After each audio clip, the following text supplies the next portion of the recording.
Excited na si Alden Richards na magbagong taon sa bagong bili niyang bahay sa Laguna. May chika si Lars Santiago. Kasama ni Alden Richards sa pagharap sa presang ilan sa semi-finalists ng Bet ng Bayan. Ipinagmamalaki ni Alden ang husay ng mga napili nilang kalahok.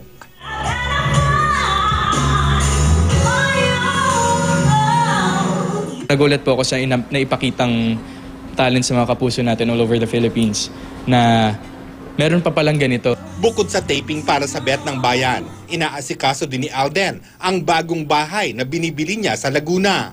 Excited ang kapuso actor na doon magbagong taon. 4 years na siyang nakatayo pero po hindi siya natitirhan. And yung may-ari niya is nakabase sa Italy. So may gamit na siya and stuff, konting renovation na lang. Pagkatapos ng Bet ng Bayan, pahinga muna si Alden bago siya magsimula ng bagong soap. Sa susunod na taon, bukod sa TV projects, ay malamang din daw na maging abala siya sa paggawa ng mga pelikula. Lars Santiago, updated sa Showbiz Happenings.